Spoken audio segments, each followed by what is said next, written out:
안녕하세요. 김어준입니다.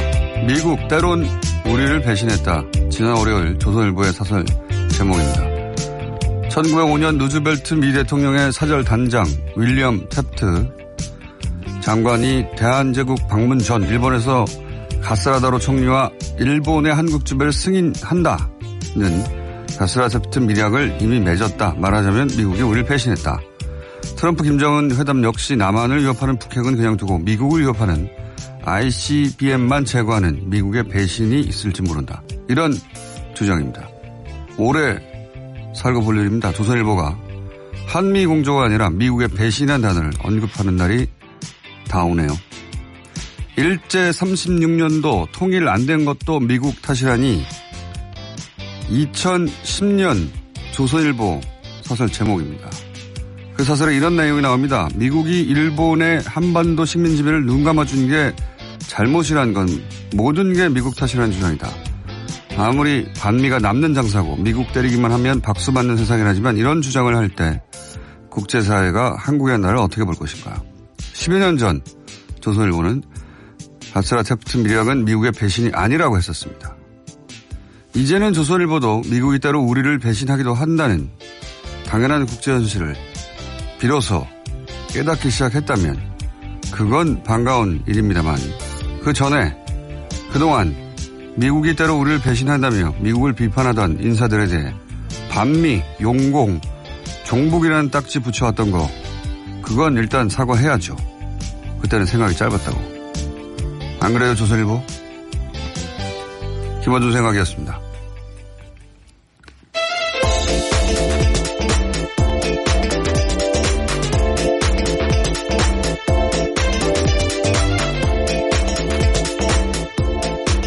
시사인의 김은지입니다. 예.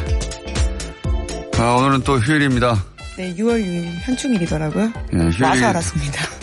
휴일이기 때문에 주중에는 그 휴일이든 아니든 연휴든 아니든 저희는 항상 나오기 때문에 휴일 개념이 사라졌어요. 주중엔 그죠? 예. 네. 하지만 휴일이기 때문에 널널한 날이다. 네, 아닙니다. 다시 듣기로 굉장히 많이 들으신다고요. 오히려 이런 날 더 많다고 합니다. 그래서 그건 모르겠고 아침에 차가 없어요. 예, 그래서 오늘도 널널한 날이라서 조선일보가 요즘 반미가 됐어요. 뭐 일종의 소위 멘붕이 읽히는 칼럼이기도 했었는데요. 조정식 국제부장이 썼던 칼럼 저도 재밌게 읽었습니다. 여러모로. 근데 이제 조선일보가 그동안 반미는 용공, 용공은 종북, 종북은 좌파. 이 공식 하에 얼마나 많은 기사를 썼어요. 그러니까 지금 조선일보가 이렇게 미국이 배신한다라는 기사를 쓰는 건 본인들이 용공이 된 거예요. 본인들이 배신당했다라고 생각하는 게 아닌가 싶은데요. 너무나 강하게 믿었기 때문에. 어쨌든 그렇게 미국에 대해서 미국 나오면 한미 공조 아닙니까 공식은. 근데 어쨌든 미국에 대해서 우리를 배신하기도 한다라고 하는 건 용공이죠 용공. 근데 이게 억울해할 거 하나도 없어요. 자기들이 만든 공식과 진배였기 때문에. 네.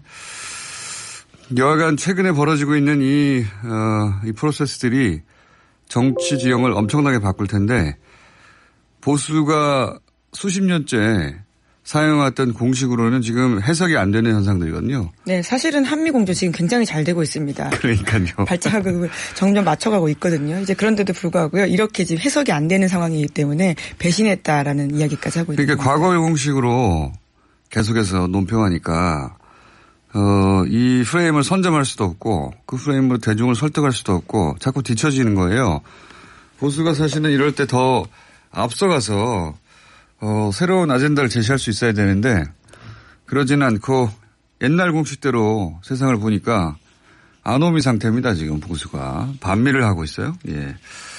관련 그런 기사들이 그리고 보수 인사들 입을 통해서 자꾸 나오죠. 미국이 반드시 우리와 이해가 일치하지 않는다. 당연한 거 아닙니까? 근데 그런 얘기를 했다고 과거엔 다 용공이라고 그랬죠. 예. 자, 그런 기사들이 꽤 많다 요즘. 재밌습니다 아주. 네, 정말 새로운 국면의 시작입니다. 첫 번째 기사는 뭔가요? 예. 네, 6월 12일 북미 정상회담의 구체적인 장소가 오늘 새벽 공식화됐습니다. 싱가포르의 센토사 섬 카펠라 호텔에서 열리게 되는데요. 세라 허커비 샌더스 대변인이 자신의 트위터를 통해서 공식적으로 밝혔습니다. 트럼프 대통령과 김정은 국무위원장의 싱가포르 정상회담 장소가 센토사 섬에 있는 카펠라 호텔이 될 것이다 라고 발표한 건데요. 샌더스 대변인은 이어서 행사를 주최하는 싱가포르 측에 환대에 대해 감사한다라고도 밝혔습니다. 뉴스공장 한반도 문제 양대 산맥이죠. 예, 정세현, 박지원. 두 분이 이제 전망하고 예언하고 하는 것들이, 특히 언론들의 주류 예상과는 다른 부분들이 간혹 있을 때가 있어요. 정세현 전 장관이, 한미 정상회담 하고 나서 이거 안 좋은 징조다라고 했다거나 할 때, 혹은 박지원 전 대표가, 다들 이 호텔, 어딥니까? 샹그릴라라고 사실상 네. 샹그릴라 결정됐다고 보도했었는데 박지원 장관은 지난주에 샹그릴라 아닐 것이다 라고 전망했었거든요. 다들 샹그릴라라고 그러는데 다들 샹그릴라라고 한다면 아닐 것이다 라고 한 적이 있어요. 예. 저도 어제 이게 지나치게 대놓고 샹그릴라라고 그런 걸 보니 다른 대통령이라면 당연히 공식적으로 발표도 했을 것이고 진작에 그리고 다들 전망하는 곳이 맞을 텐데 트럼프 대통령이라서 아닐 수도 있다고 했는데 역시나 하루 만에. 네. 어제까지만 해도 특별행사구역으로 지정됐기 때문에 그곳이지 않을까라는 가능성이 아주 높았던 페인트 모션이었어요. 페인트 모션이었고 결국은 샹그릴라가 아니라 센토사 섬 카펠라 호텔. 네, 그렇습니다. 그 언론들도 샹그릴라 호텔이 예약을 받지 않았거든요. 예약을 받지 않고 어제 특별 경비구역으로 정하고 이러면서 다들 한 99% 이상 거기라고 다들 생각했던 것 같은데, 그런 보도가 나오자마자, 다음날. 거기 아니지 하고 이렇게 발표를. 네. 백악관에서 했습니다, 이번에는. 예, 물론 싱가포르 현지 언론에 따르면요. 샹그릴라 호텔은 트럼프 대통령의 숙소로 사용될 것이 높다라는 관측도 있다라고 하는데요. 그것도 몰라요. 제가 보기에는 그것도 모른다. 뭘 그렇게 마지막까지 이렇게 궁금한 걸 많이 만들려고 하는 건지. 여하간 섬이 됐습니다. 섬. 예. 네, 그렇죠. 연육도이긴 한데요. 우선 섬이기 때문에 다리와 케이블카, 모노레일 같은 것들만 차단하면요. 외부의 접근을 효과적으로 차단할 수 있는 곳이라고 합니다. 케이블카나 모노레일은 사람이 탈 수 있는 숫자가 한정돼 있고 타는데 통제가 아주 쉽고 다리만 딱 막으면 통제가 그렇죠. 되니까 네.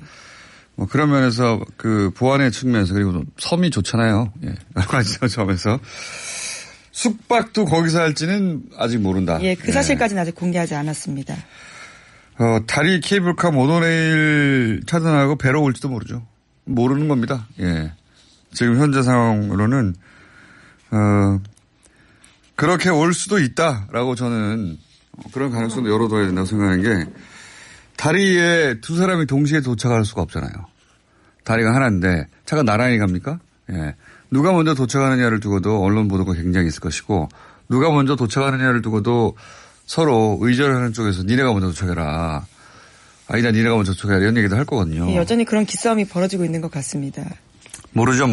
예를 들어서 들어갈 땐 당신들이 먼저 들어가고 떠날 땐 누가 먼저 가고 이렇게 정할 수도 있긴 한데 여하간 그렇다고 한 사람은 케이블카 한 사람 모노레일 타고 오고 그러지는 않을 것이고 다리에 동시에 들어오지도 않을 것이고 누가 한 사람 먼저 들어와야 되거든요. 그거 가지고도 실갱이를 할 수 있기 때문에 전혀 생각지도 못하게 헬기를 타고 온다든가 서로 또 배를 타고 온다든가 그런 가능성도 열어둬야 된다고 봅니다. 어쨌든 트럼프 대통령이라서 예상치 못한 방식이 있을 수 있다. 호텔은 샹그릴라가 아닌 것으로 확정되었다. 예. 자, 다음 뉴스는 뭡니까? 예, 또 관련된 소식 계속 알려드리면요. 세라 샌더스 대변인에 따르면요. 이번 회담이 처음 회담이다라고 밝혔다라는 건데요. 그러니까 북미 정상 간의 만남이 일회성이 아닌 후속 회담이 있다라는 것을요. 공식화했다라고 볼 수 있습니다. 이것의 의미도 해석이 한 두세 가지 있을 것 같아요. 뭐냐면 회담을 여러 번 하겠다는 거죠. 한마디로. 그러면서 프로세스라고 이제 표현을 했는데 첫 시작일 뿐이다. 첫 회담일 뿐이다.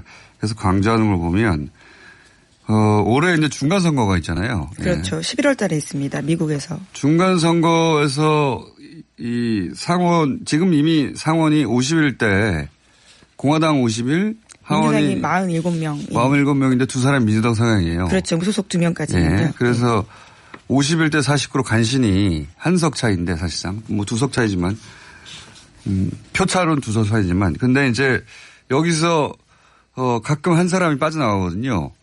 갑자기 이름이 생각 안 나네요. 지금 아픈 양반. 일종의 스윙보터로서 역할을 예. 하고 있습니다. 아픈 양반 있잖아요. 공화당의 그 유명한. 네, 존 맥케인. 예, 예. 네. 그래서 이제 불안한 그 다수당인데 만약에 3분의 1씩 바꾸거든요. 공화당에서 만약에 3분의 1을 다 이기긴 힘들겠지만 이어서 만약 60석이 넘으면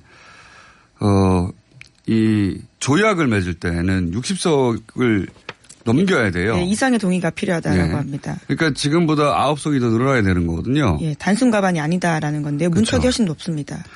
그러니까 그 트럼프 대통령이 북한과 조약을 맺거나 또는 뭐 제재를 풀거나 그럴 때는 그 미 상원에 위원회를 통과해야 되는데 그때 60석이 넘어야 되니까 이 중간선거를 그런 의미에서도 이겨야 되거든요. 안 그러면 미국하고 조약한다고 했는데 북한하고 조약한다고 했는데 자기 약속을 지킬 수가 없게 돼요.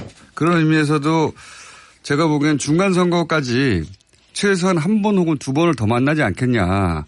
중간선거에서의 효과를 극대화하기 위해서. 그래서 이 합의 내용 중에 한 3개월짜리 프로그램도 있지 않을까. 3개월 이내에 이렇게 한다. 그럼 그거 한 다음에 오케이 이렇게 됐으니까 뭐 사인해야 할 거 아니에요. 예? 평화협정을 맺는다든지 조약을 맺는다든지 뭐 그럴 수도 있다. 혹은 뭐 좀 더 단기적으로는 7월 27일. 네, 예. 그 정전협정 기념일입니다. 그때가요. 그때 맞춰서 만약에 이번 싱가포르에서 남북미 종전선언은 사인하는 게 아니라 선언만 하면 되는 거니까 정치적 의미로. 그때 있을 확률이 높긴 하지만 만약에 그때 없다면 이때 맞춰서 판문점 같은 데서 모여가지고 큰 이벤트를 또 하려고 하는 거 아닐까. 여하간 그 중간선거 이전까지는 한 번 내지 두 번 더 만날 계획이 있고 거기에 맞는 프로그램이 첫 합의 내용에 들어가지 않을까. 네, 계속해서 눈길을 끌어야 하는 게요. 현재 미국에서의 상황이 호락호락하지 않습니다. 미국 민주당이 어제는 또 6.12 북미 정상회담 앞두고 트럼프 대통령에게 모든 핵과 생화학 무기 폐기 등 5가지 조건을 충족하지 않으면 대북 제재 완화에 반대하겠다라고 공개적으로 나섰거든요. 그러니까 공화당 못지않게 강경한 목소리를 공식적으로 낸 겁니다. 이거는 공화당보다 더 강하게 볼턴 정도예요. 생화학 무기 폐기는 그전에는 얘기 안 나왔던 건 볼턴만 얘기했던 거거든요. 네, 5대 원칙에 네. 그런 내용도 있습니다. 그러니까 지금 미국 민주당이 공화당 초강경파 혹은 네오콘처럼 행동하고 있어요. 그럴 수밖에 없는 게 중간선거에서 지면 안 되고 중간선거에서 진다는 얘기는 그 다음 해에 있는 재선에서 굉장히 불리한 상황이 되는 거거든요. 그러니까 공화당 대통령, 미국 민주당에서는 전혀 대통령으로 인정하지 않고 있는 공화당의 트럼프 대통령이 재선이 되는 상황이라든가 중간선거에서 이기면 안 되니까 북미 정상회담의 결과가 나와도 그 결과는 기대에 못 미친다고 말을 해야 할 거 아닙니까? 예, 그러니까 미리 세기를 박인 겁니다. 기준을 굉장히 높여놓은 거예요. 생화학 무기. 근데 전문가들은 생화학 무기가 들어가면 이 협상이 될 리가 없다고 그러거든요. 그게 그래서 볼턴이 얘기했던 것이고 해당 깨지라고. 그렇지 않아도 오늘 아직 우리나라 언론에서는 이제 번역해서 휴일이다 보니까 이 포털에 기사에 올라오지 않았는데 제가 새벽에 깨가지고 가끔 CNN을 보거든요, 요새. 왜냐하면 북미 정상회담 관련해서 네. CNN이 가장 먼저 속보를 알리기 때문에. 근데 오늘 아침 우리 시간으로 새벽에 CNN에서 속보로 그런 게 나왔어요. 볼턴이 의도적으로 그러니까 회담을 사보타지라는 표현을 CNN이 썼어요. 볼턴이 회담을 사보타지하려고 리비아 모델을 일부러 언급했다. 이때까지 이제 볼턴이 기본적으로 자기의 정치 철학 때문에 네오콘의 어떤 이념 때문에 혹은 자기가 고안한 모델이기 때문에 단순히 그런 의미에서 리비아 모델을 주장했다 정도가 해석이었는데 오늘의 CNN 한국 시간으로 새벽에 보도 내용의 물자는 뭐냐면 그게 아니라 회담을 깨려고 일부러 그랬다는 겁니다. 볼턴이 자신이 리비아 모델을 언급하면 북한이 그렇게 격렬하게 반응할 줄 알고 있었음에도 불구하고 아주 나쁜 사람이에요. 사실 모르기 쉽지 않죠. 그에 대해서는 폼페이오 장관도요. 볼턴 보좌관에 대해서 굉장히 회의적으로 보고 있다라는 보도들이 꽤 있는데요. 그러니까 대북 문제에 대해서는 볼턴 보좌관의 동기를 믿지 않는다라면서 자기 자신의 어젠다만 밀어붙이고 있다라고 보고 있다고 합니다. 그리고 그래서 이제 CNN의 보도의 내용은 볼턴이 일부러 그랬고 아주 우리 나라 사람들이 보기엔 나쁜 사람인 거죠. 예, 일부러 그랬고 그래서 이 북미 정상회담 프로세스에서 배제됐다. 예, 그런 식의 속보가 오늘 아침에 났습니다. 아직 우리 언론은 휴일이라서 아직 번역이 돼서 기사가 되지는 않는 것 같은데 아마 오늘 오후에는 나겠죠. 아니면 적어도 내일 아침에는 다시 한번 나겠죠. 관련 기사가 자세히. 네. 그래서 저도 재미있는 사진을 봤었는데요. 김영철 부위원장이 백악관에 도착했을 때 볼턴이 그 자리에 배석하지 못했잖아요. 그런데 바깥에서 창문으로 그 장면을 지켜보는 사진이 찍혔더라고요. 저도 사진 봤어요. 네. 굉장히 좀 민망하다고 할 수 있는 그러니까 사진인데요. 완전히 배제된 거죠. 예, 그렇죠. 네. 그리고 기사가 CNN에서 이렇게 났으니까 트럼프 대통령 입장에서는 CNN은 원래 트럼프 대통령 먹이는 기사거든요, 이런 게. 볼턴을 비판하기 위한 게 아니에요. 트럼프 대통령이 자신의 가장 최측근 안보부장관, 이 북미 정상회담에 사실은 실무 책임자여야 하는 사람. 그렇죠. 모든 걸 총괄하는 사람입니다. 그렇죠. 더 장악하지 못하고 있다. 볼턴을 공격하려고 하는 게 아닙니다. 트럼프 대통령을 CNN을 공격하려고 하는 거지. 여하간, 그런 뉴스가 나온 만큼 볼턴은 이제 이 북미 정상회담 관련해서는 보기 어려울 것 같다. 네. 지난밤 김영철 노동당 부위원장 만나는 자리에서도요. 폼페이오 장관이 건의해서 그 자리에 빠졌다라는 소식도요. CNN이 전하고 있습니다. 뭐 정반대로 말도 합니다. 폼페이오 장관이 물론 이거는 뭐 정치인들의 언론 플레이라고 보는데 폼페이오 장관이 참석시키자고 했는데 트럼프 대통령이 결국 참석시키지 않았다는 식으로 해설하는 보도도 있긴 해요. 근데 트럼프 대통령이 거기에 앉혀놓을 수가 없었겠죠. 예. 이런 뉴스도 나온 만큼 이런 뉴스가 나왔다는 얘기는 사실 트럼프 대통령도 내부적으로 알고 있었겠죠. 일부러 저런다는 걸. 예. 볼턴은 거의 끝났다 싶어요. 예. 다행입니다. 그런데 볼턴 역할을 이제 민주당이 한다. 예. 네, 민주당이. 지금 내놓고 지금 반대하기 시작했습니다. 이게 무시할 수 없는 게 외교위에서 나온 거군요. 예. 그리고 그 상원에서 이런 외교와 관련된 건 통과시켜 줘야 되기 때문에 트럼프 대통령의 중간선거 선전을 우리가 바라야 되는 상황이 됐어요. 네, 계속해서 끊임없이 눈길을 끄는 이벤트들이 일어날 것으로 진짜 보이는데요. 제재를 해제하려면 관련된 법 개정이 필요한데 현재 상원 구조가 그러지가 않거든요. 그러니까 정말 어렵습니다. 아까 얘기했듯이 야 민주당이 네오콘처럼 얘기하고 예? 그리고 우리나라에서 공화당 대통령을 이렇게 걱정해 주는 일이 벌어질 줄 누가 알았겠어요? 조선일보가 반미를 하고.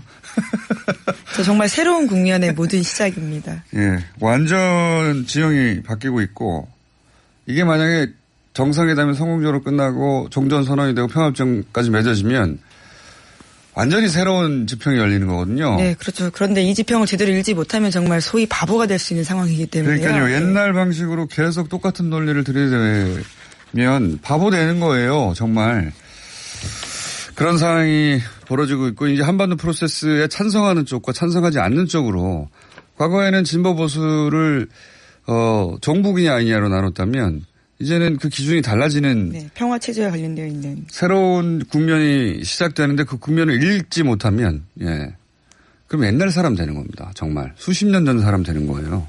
그게 너무 순식간에 벌어져가지고 모두들 당황스러운데 얼마나 당황스러웠으면 조선일보가 반미를 하겠습니까? 네, 거대한 변환의 시기입니다. 자, 조선일보 그렇게 반미 시작한 만큼 과거에 반미 얘기하던 사람한테 용공이라고 하던 거 그거 미안해야 합니다. 우리 잘못 생각했어 미안 이렇게 네. 얘기해야 한다. 원래 진정한 것들은 다 자아성찰에서부터 시작을 해야 되거든요. 사과는요. 자, CNN이 볼턴에 관한 그런 속보를 냈다. 그리고 러시아는 문재인 대통령하고 자꾸 오라 그런다. 네, 그렇죠. 네. 그래서 실제로 가기로 했습니다. 이번 달 21일부터 23일까지 러시아를 방문해서요. 푸틴 대통령과 정상회담합니다. 뿐만 아니라 월드컵 참석도 한다라고 합니다. 한국 멕시코전을 관람할 수 있을 것이다. 뭐 이런 얘기도 합니다. 그리고 북미 또는 남북관계 얘기는 여기까지 하고요. 네, 재판거래 이야기를 좀 해야 될 것 같은데요. 어제 법원행정처가 재판거래 의혹 관련된 문건 98건을요 선별해서 공개했습니다. 여기에는 사법부의 독립을 찾아보기 힘든 민망한 내용들이 날것 그대로 담겨 있는데요. 박근혜 정부와 코드를 맞추기 위해서 양승태 사법부가 영장까지 거래하려고 했습니다. 이 영장에 대해서는 사실 지난 그 최순실 게이트 때 그런 얘기 참 많이 했었죠. 이 영장이 왜 기각되는지 모르겠다고. 물론 뭐 영장이 기각될 만해서 기각됐다라고 사법부에서는 항상 그런 입장을 유지해 왔고. 근데 이제 일반 국민들의 기준뿐만 아니라 당시 법조인의 눈높이에서 봐도 이 영장이 왜 기각되는지 모를 가능성도 계속 기각된 적이 있지 않습니까? 네, 계속해서 논란이 된 바들이 꽤 있었습니다. 소위 영장 실질심사 판사들이 양승태 대법원장이 마지막으로 임명하고 간 사람들이고, 뭐 그런 의구심을 가졌었죠. 근데 이제 그 의구심이 전혀 근거가 없는 게 아니다라고 할 만한 영장 발부도 거래 대상. 그리고 고려했다라고 하는 건데요. 고려했다고 우리가 읽을 수 있는, 해석할 수 있는 그런 문건이 나온 거예요. 그러니까 이 영장을 발부하냐, 아느냐, 를 가지고, 내부 문건으로 영장이 발부될지 안 발부될지를 잘 관리해야 된다는 식으로. 네, 국회와 청와대의 우호 관계를 위해서 협력할 수 있는 방안으로요. 적정한 영장 발부를 꼽아놓은 사례가 있습니다. 그러면서 성완종 리스트 이야기를 하거든요. 네. 그렇기 때문에 의심할 수밖에 없습니다. 그렇죠. 실제로 성완종 회장의 주장이 상당히 신빙성이 있다라고 하면서도 영장을 발부하느냐 안 발부하느냐 가지고 그게 소위 협력 대상이 될 수 있다라는 게 놀라운 건데요. 그건 영장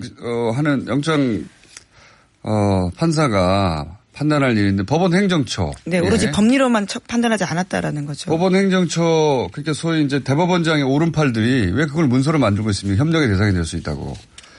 그러니까 영장 발부도 어떻게 했는지는 모르겠는데 법원 행정처, 즉 대법원장의 입김이 미칠 수 있으니까 그러면 문건을 작성할 거 아니겠습니까? 예, 물론 시도를 한 내용들이 다 나와 있는 거고요. 아직까지 여부에 대해서는 조사, 그러니까 수사가 있어야 알겠어요? 됩니다. 예, 그렇기 때문에 강제 수사가 있어야 되는 상황인 건데요. 설사 누군가 법원 행정처의 누군가가 그 사람 영장은 발부하지 않는 게 좋아라고 얘기가 오갔다 한들 영원히 나오지 않을 거라고 그 말을 한 사람도 들은 사람도 인정할 수가 없는 거 아닙니까? 만약에 인정한다고 치면 자기가 양심 이해 그렇죠. 기준으로 영장을 발부하거나 발부하지 않았다는 거를 말해야 되는데 그러면 변호사도 못해요 이제 판사도 못하고 그러니 이게 무슨 수사가 아니라 조사로 밝혀질 수 있는 얘기입니까? 수사를 해도 밝혀질까 말까 아닌데 그래서 수사해야 한다. 네, 그렇습니다. 또 문건 내용들이 워낙 놀라워서요. 100여 건에 가까운 것들이 일부 언론사 오마이뉴스나 SBS에 다 전문이 올라가 있으니까 한번 꼭 보시면 좋겠습니다. 사법부가 정말 이런 일까지 벌였냐 싶을 정도입니다. 사법부가 정보 첩보기관처럼 문건을 작성했어요. 그렇죠. 보면. 예. 네, 대법원장도 CH라고 줄여서요. 자기들 나름의 호칭을 붙여서 써놨습니다. 국정에서 하는 거 따라하는 것 같기도 하고. 예.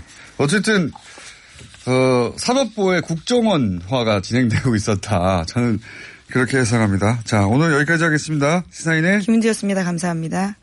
감사합니다.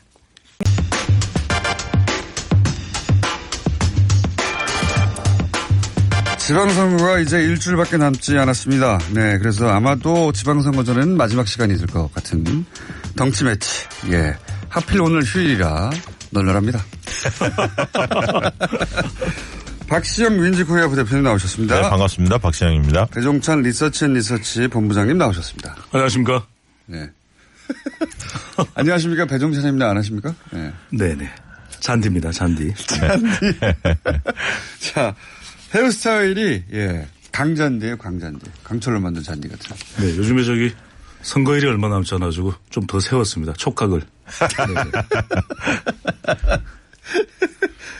이게, 초창기에 이런 개그를 쳤으면 제가 받지 않을 텐데, 본부장님의 개그 스타일이 점점 제가 젖어들고 있습니다. 하나가 된 거죠, 이제. 같은 공장이죠. 네. 말도 안 되는 개그인데, 네. 점점 개그의 눈높이가 낮아져가지고, 저런 개그에도, 넘어가는 제가 한심합니다. 자, 쭉 해왔던 얘기인데, 사실, 이 과거의 선거, 지방선거든 총선이든 보통 열흘이나 일주일 전쯤 뭔가 이렇게 파란에 한 번씩 일곤 했었는데 말이죠. 변수들이 등장하고 네. 지지율 곡선이 한 번씩 꺾이거나 뭐 했는데 이번에는 너무 없어요, 그게. 네. 네. 가장 큰 건 정상회담. 네. 계속해서 또 관심을 모을 수밖에 없고 모든 관심을 가져가는 것이 지금 정상회담이 되고 있거든요. 또 센토사 섬에서 개최하기로 했다. 이게 또 결정이 났죠. 이거 또 하루에 하나씩 새로운 뉴스가 나옵니다. 계속 나옵니다. 또 문재인 대통령은 이 월드컵 네. 참석을 해서 푸틴 대통령과 정상회담.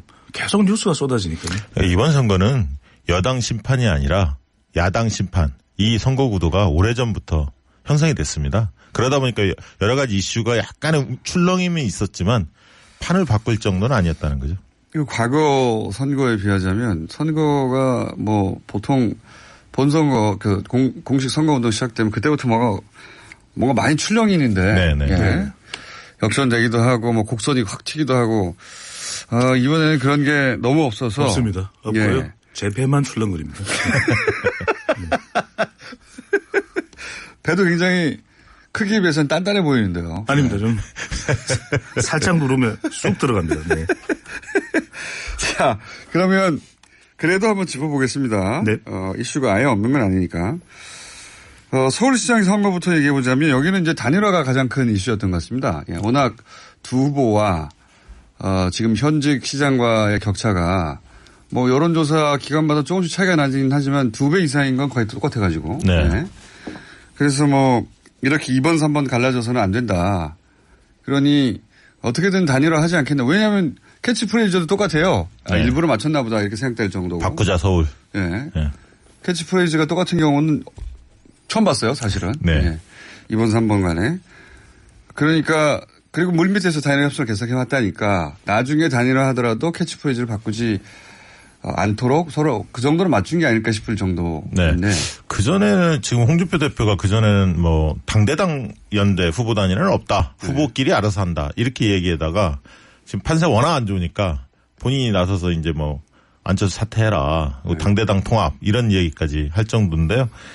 저는 좀 단일화 쉽지 않을 거라고 봅니다. 그 이유는 혼자가 아니거든요. 메인 모임입니다. 구청장, 시의원 네. 다 줄줄이 한 100여 명 가까이 후보들이 관련돼 있기 때문에. 기초단체장만 서울에 25개고요. 그렇죠. 네. 혼자 만약에 구청장들. 후보가 없으면 각 당의 후보가 없으면 구청장 선거는 굉장히 어려워지거든요. 그렇죠. 그래서 줄투표를 하니까 보통. 네. 그리고 사실 이게 여론조사 아니면 정책 결단 둘 중에 하나인데 네.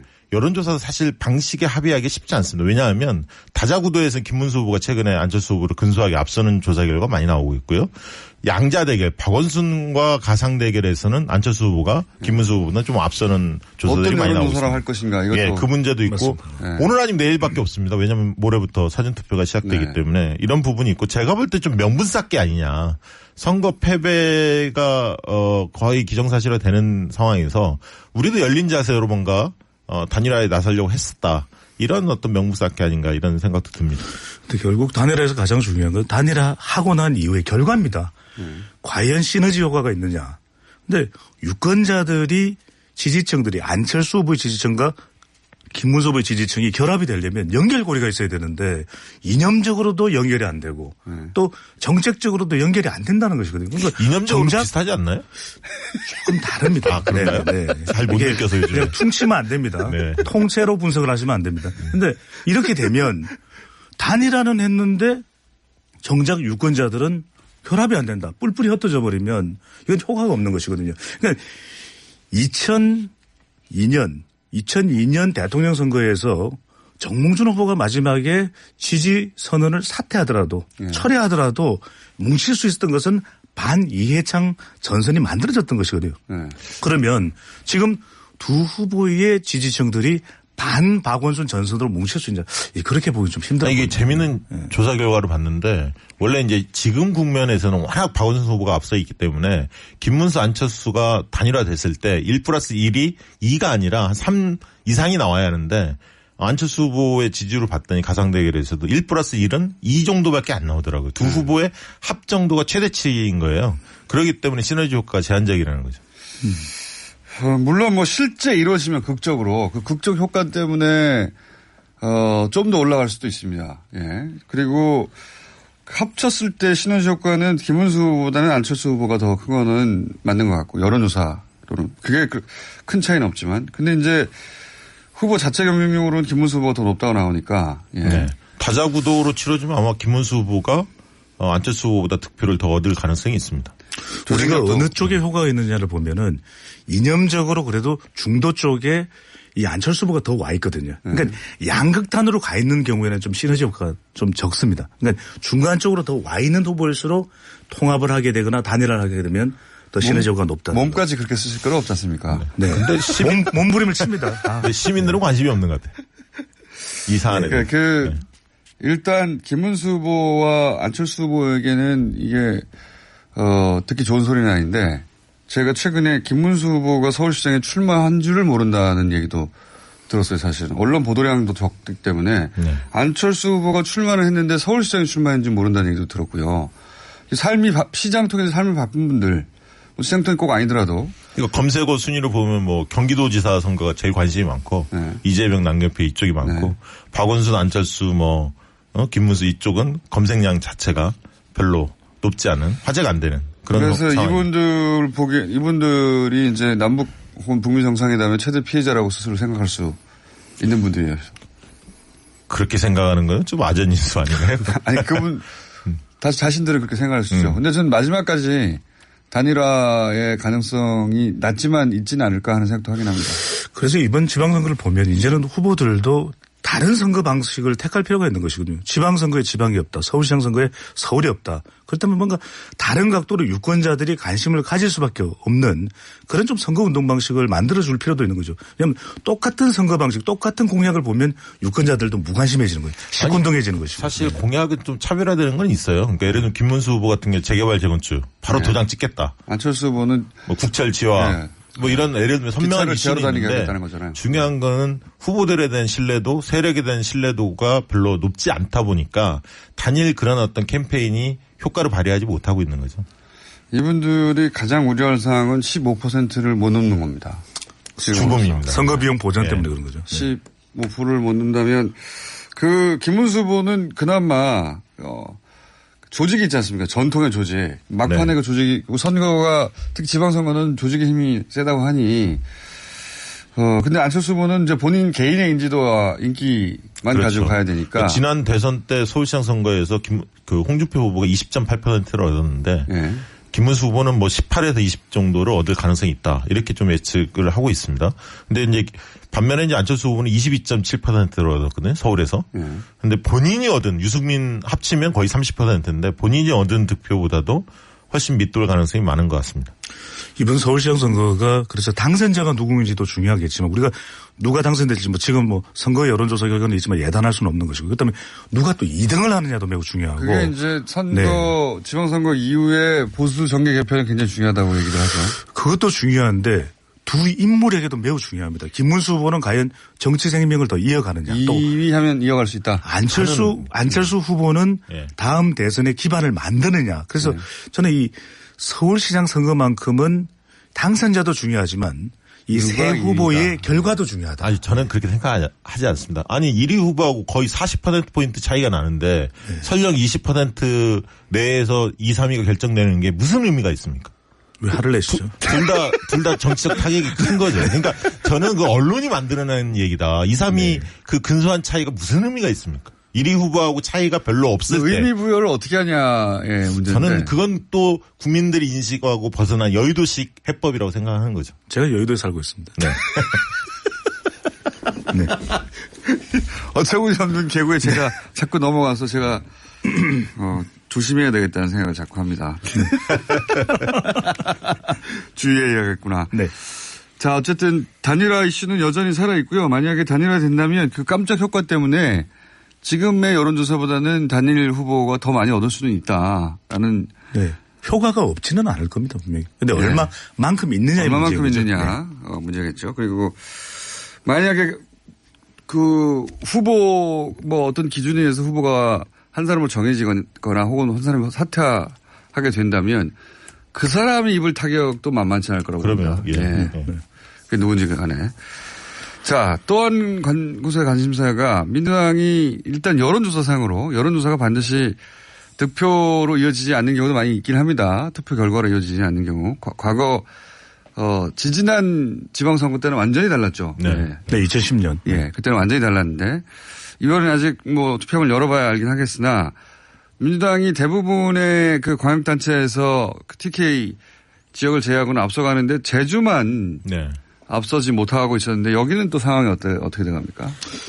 제주도는 이 5월 초 그리고 5월 하순 6월 지금 이제 공식 선거운동 들어가고 난 이후에 깜깜이 기간에 들어가기 직전의 어떤 판세 흐름 조금씩 달라지고 있습니다. 그러니까 5월 초까지만 하더라도 이 민주당의 높은 지지율 또 대통령의 높은 지지율을 등에 업고 이 문대림 후보가 상당히 선전하는 좋은 그런 여론조사 결과를 보여줬는데 이 5월 중순경에 원희룡 무소속 후보가 폭행을 당하는 사건이었거든요. 그렇죠. 그게 모든 이유는 아니겠지만 그 사건을 기점으로 해서 원희룡 후보 쪽으로 언더독 이펙트 이 동정 여론이 생겼거든요. 그러면서 얻어맞는 거 봐라 이러면서 원희룡 후보가 앞서가는 결과였는데 이제 깜깜이 기간 직전에 나온 조사들을 보면은 상당히 접전하는 초접전 가장 접전하는 지역이 지금 제주 지역입니다. 지금은 다시 또 붙었습니까? 네, 약간 붙었습니다. 그러니까 민주당 쪽에서는 뭐 지난 주말을 거치면서 해볼 만하다. 깻잎 차이다. 이런 어떤 평가들을 민주당에서 이 제주 지역의 지도부들이 많이 내려왔죠. 네, 그렇습니다. 그 효과가 좀 있는 것 같고. 왜냐하면 이게 지금 민주당 지지층에서 이탈층이 한 3분의 1 정도가 있거든요. 원희룡 후보한테 갔습니다. 인물이 더 낫다. 뭐 이런 그러니까 이게 때문에. 막판의 관건은 뭐냐면 그 지지층들을 이탈한 세력들을 얼마나 설득해내낼 수 있냐. 이게 지금 제주 선거의 관전 포인트인데요. 사실 제주도는 제주 특별자치도 아닙니까? 그만큼 어떻게 보면 스스로 운영을 해야 하기 때문에 인물에 대한 선호도 굉장히 큽니다. 그러니까 지역을 중앙정부로부터 독립돼서 스스로 운영할 수밖에 없는 그런 구조이기 때문에. 특히 제주도 같은 섬에서는 그런 인식이 그렇죠. 높더라고요. 그런데 제주도는 벨트 선거입니다. 지역이 좁기 때문에 2, 3일 안에도 판세가 바뀔 수 있는 지역입니다. 그래서 이 지역은 지금 쉽게 예측할 수가 없고 2, 3일 동안 이번 주 주말을 거치면서 판세가 거의 결정이 되지 않을까. 격차가 더 벌어질 수도 있고. 확 좁히고 뒤집힐 수도 있습니다. 뒤집힐 수도 있고 모른다. 제주도가 삼다도거든요. 돌, 바람, 여자. 그리고 여자표를 잡고 막판 바람을 일으켜라. 이것이 어떤 근거에서 나온 겁니까? 밑도 끝도 없는. 여성 유권자들에게 어필한 사람이 결국 이길 것이다? 그럼요. 네. 지금 그동안 이게 남자 중심의 선거가 되었던 것도 사실이지 않습니까? 이번에 근데 왜 여자 후보들이 하필 이번 선거에는 여성 유권자가 중요합니까? 여성 유권자들이 지금 제주에서 특별하게 정책적으로 크게 차별되지 않는다면 누가 여성들에게 좀 더 배려할 수 있는 제주지사의 모습을 보여주느냐도 막판 중요할 수 있다는 것이거든요. 네. 왜냐하면 지금 제주도에서 태어난 사람들이 여론조사를 해보면 한 78% 정도 됩니다. 네. 그러니까 제주 태생이면서 또 여성분들이 제주도에서 가지고 있는 어떤 역할 또 그들을 배려하는 어떤 정책 이게 중요하다는 것이죠. 그게 바로 바람이고요. 그것을 이 많은 것 중에 하나가 또 돌이거든요. 네. 묵묵히 돌처럼 할 수 있는 후보. 네. 어거지로 갖다 붙인 게 아닙니까? 아니 선거 판세를 분석할 데가 없어요. 아무런 근거 없는 분석이었습니다. 밑도 끝도 없습니다. 네. 아니, 저는 무슨 근거가 나올 줄 알았더니 그냥 삼다도니까. 네. 시간이 짧으니까요. 시간 짧으니까. 자, TK 지역은 많이 붙었다고 했는데 이제 공식 선거가 되면서 더 벌어지고 있다는 얘기도 있습니다. 네, 지금 구도로 보면 특히 이제 경북은 아무래도 이제 그 영남 지역은 보수성이 강한데 이게 판단 유보층들이 있습니다. 답변을 안 하는. 잘 모르겠다. 후보 지지를 선택하지 않은 층들은 대개는 비민주당 성향의 사람들이 좀 더 많을 겁니다. 왜냐하면 지금 대통령 지지도나 정당 지지도 워낙 여당 쪽이 높기 때문에 말을 안 하고 있고 그분들이 막판에 좀 움직일 가능성이 저는 있다 보거든요. 이게 그 포인트 하나와 그 힘과 또 한 힘은 이제 북미 정상회담이 성공적으로 개최됐을 때 TK가 가장 큰 타격이 있을 겁니다. 영향을 미칠 거라고 저는 생각하거든요. 둘 중 힘이 어떤 게 셀 거냐. 이게 이제 그 관전 포인트일 텐데요. 대구하고 경북은 조금 다를 수 있다고 봅니다. 대구는 막판까지 좀 지켜봐야 할 것 같고 경북은 조금 더 자유한국당이 유리하지 않을까. 아까 얘기했던 판단 유보층의 힘이 좀 더 커지지 않을까 이렇게 보고 있는데 지금 쟁점은 그렇게 붙고 있습니다. 그러니까 지역 경제를 회생시키자. 그리고 지역 경제는 뭡니까? 지역 경제를 회생시키자. 세력 교체론. 이게 이제 민주당 쪽에서 일당 독식을 한 당이 독점하다 보니까 경제 너무 안 좋지 않냐. 그리고 대구 같은 경우도 지금 밀려나고 있다. 이런 이야기들을 하고 있고요. 반면에 자유한국당 쪽에서는 인사 홀대가 이루어지고 있다. 현 정부 들어서서 TK 출신이 별로 없다. 그리고 이제 정권을 견제해야 한다. 보수를 좀 다 죽일 수는 없는 거 아니냐. 이런 읍소론들이 이루어지고 있습니다. 그래서 제가 볼 때는 TK에 그래도 대구 정도에서는 기초단체장 두세 곳 정도가 경합 중인데요. TK 봄이 올지 한번 좀 지켜봐야 할 것 같습니다. 굉장히 그래서 저는 YS인 줄. 네. 근데 대구 민심을 보면 저는 이 정도까지 민주당이 선전하는 것이 역대 볼 수 없었던 그렇죠. 전례가 없던 일이거든요. 네. 이 2016년 총선에서 5명의 민주당 후보가 부산에서 당선되니까 부산이 디비진다 이런 이야기를 했었거든요. 네. 지금 대구가 디비지려나 이런 이야기가 나오고 있는 것도 그만큼 높은 대통령 지지율 또 정당 지지율을 등에 업고서 민주당 후보들이 선전한다라는 것. 그게 변화인 것이고요. 그럼에도 불구하고 이 지역에서 당선 가능성을 물어보면 보수 성향의 후보들이 높게 나오는 건 여전히 이 그렇죠. 보수 성향 기반이 남아있는데 한 가지 주목할 부분은 경북 지역의 무소속 후보들을 누가 지지하느냐. 더불어민주당 지지층들이 지지하고 있다는 사실. 무소속. 예, 상당히 큰 변화인 것이고요. 이 지역에서 당선 가능성을 물어봤을 때 아까 말씀을 드렸는데 그만큼 누가 이런 이야기를 합니다. 왜 그럼 호남의 변화는 없는데 대구, 경북 그리고 부산, 울산, 경남의 변화에 많이 공을 들였거든요.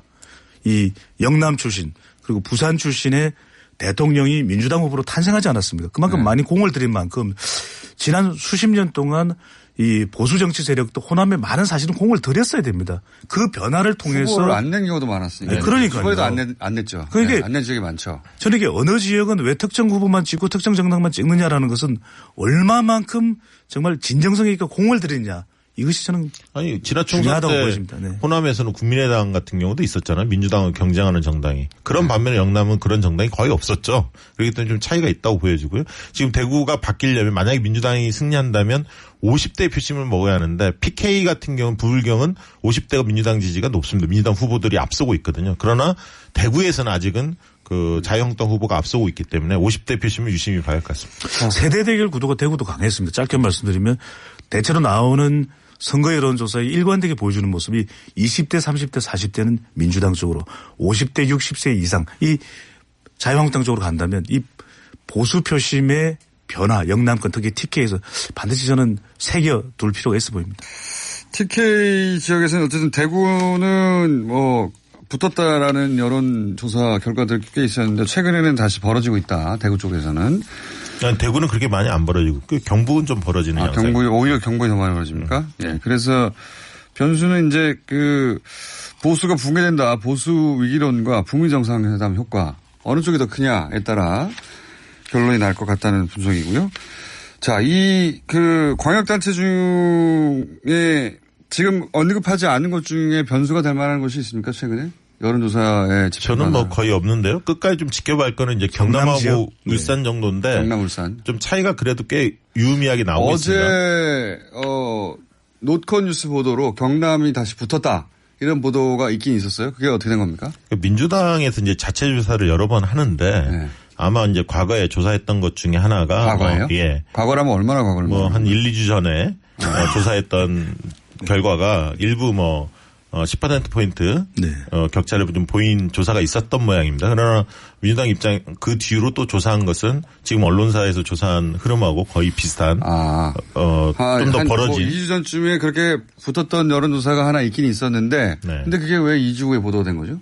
그건 잘 모르겠습니다. 그건 기자한테 물어봐야 할 것 같고요. 보도 시점은 보도를 한 건 아닌 것 같아요. 어디를 초점에 맞추느냐에 따라서 이제 이 보도 시점도 아니죠. 이거 정당은 비공표 네. 조사하기 때문에 보도할 수가 없습니다. 그러니까 기자가 누구를 통해서 예를 들면 자료를 확보했는지는 모르겠지만 나중에 당에 공표할 수는 없는 거죠. 나중에 들었을 수도 있겠군요. 그렇죠. 예, 나중에 기자는 2주 전에 조사했는지를 모르고 들었을 수도 있겠네요. 네, 그런 내용이 나오는 가장 큰 이유는 다른 지역에 비하면 이 지역이 뭐 유무선 비율을 좀 다르게 했을 때의 결과가 편차가 상대적으로 다른 광역 지역보다는 더 크게 나타나는 곳이 울산이나 경남이라는 이야기는 과연 이곳에서 이 바닥의 현장의 표심은 뭘까 또 뭐 샤이보수 이야기가 많이 나오는 지역도 이 지역이고 하기 때문에 또 조사에 참여하지 않은 사람들도 있기 때문에 마지막까지 후보들 모두들 경계하는 그런 식으로 좀 왜 그러냐면 변화가 선거 여론조사 결과와 다른 변화가 조금이라도 있는 지역이라면 그래도 울산 경남 쪽이다라는 설명으로 보여집니다. 그러니까 원래 이제 그 지역 할당을 줄 때 도시와 농촌을 같이 묶어서 권역별로 두는데 이걸 도시의 특성과 농촌의 특성을 극대화해서 별도로 쿼터를 줘서 조사를 하면 예를 들면 농촌은 유선 비율을 많이 높이지 않습니까? 예를 들면 5대5라든가 유무선 비중을 이런 식으로 한다면 약간 이제 적극성을 보수 쪽에서 적극적으로 응답하는 경향들이 좀 나타납니다. 근데 그러다 보니까 조사 방식을 어떻게 하느냐에 따라서 약간의 차이는 있는 것 같고 그게 이제 흔히 말하는 숨은 묘수가 최대한 발현될 수 있는 최대한 드러날 수 있는 형태가 지금 약 10% 정도의 갭이 아닌가 알겠습니다. 그렇게 보여집니다. 자, 네. 재밌는데 시간이 다 됐어요. 네. 네네. 홍준표 얘기는 네. 선거 전에 한 번 더 뵐지도 모르겠습니다. 박시영, 배종찬 두 분이었습니다. 나라 살림이 어려워 고난을 겪는 서민들의 안정된 노르가즘 정의당 노회찬 대표 나오셨습니다. 안녕하십니까? 안녕하십니까? 예. 평화 정의 원내대표고 그때 어떻게 불렀었죠? 평화와 정의. 원내대표를 그 대표 원내대표라고 불렀나요? 아니면 뭐? 원내대표죠. 교수단체 원내대표. 교수단체 원내대표. 예. 이제 민주평화당 쪽으로 넘겨주셨죠.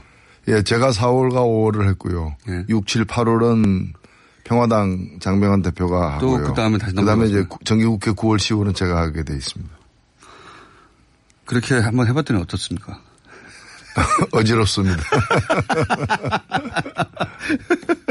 일도 많았어요. 예. 추경부터 시작해가지고 드루킹까지. 근데 이 드루킹 특검보 후보에 대해서 특검 후보, 예. 예. 말들이 좀 있습니다. 그죠? 예. 언론에 보도가 많이 되지 않았어요? 대한변협에서 4명을 추천하면은 그 중에서 그 원내교수단체, 예. 새 원내교수단체 대표들이 원내교수단체가 4명 중에 2명을 예. 이제 대통령에게 추천하면 그 2명 중에 1명을 대통령이 이제 예. 택하게 되는 그런 구조인데 그 법률 사항입니다. 그런데 대한변협에서 4명을 추천했는데 그 중에 1명이 예. 안 한다고 한 사람을 추천한 거예요. 이거는 사실 엄격히 따지면 무효 아닙니까? 무효? 특검법 위반이죠. 예. 왜냐하면 특검법에 하면 본인의 동의를 얻어서 추천하게 돼 있는데 본인이 동의 안 하는 사람을 추천했으니까 4명을 추천한 게 아니라 3명을 추천한 셈이 되는 거죠. 1명을 다시 해야 되는 건데. 예. 또 마침 또 그 1명은 그나마 가장 중립적으로 네. 실력도 그렇지만 중립적으로 평가받던 분인데 그분을 대한변협에서 본인의 그 동의도 받지 않고 왜냐하면 네. 본인은 안 한다고 나중에 밝혔으니까요. 그러면 처음부터 안 할 사람을 구색으로 집어넣었다는 얘기니까. 그런 그렇죠? 오해를 받을 수 있죠. 예. 그리고 또 그런 상황에서는 그 1명이 안 한다는 게 확인됐기 때문에 대한변협에다가 그러면 이 사람을 빼고 할 사람을 1명 더 추천하라고 요구를 했어야 되는데. 그 절차를 뺐죠. 예. 그런 절차도 밟지 않고 그냥 3명 중에서 2명을 추천하는 꼴이 돼버렸죠. 예. 그렇게 해서 추천된 2명은 상당히 보수적 성향이 강한 것으로 평가받는. 네. 1명은 뭐 공안통으로 유명한 분이고 1명은 이제 뉴라이트로 유명한 분이죠. 예. 그러니까 청와대 입장에서도 어디를 골라야 될지 모를 상황이 된 걸로 보여집니다. 그죠? 예.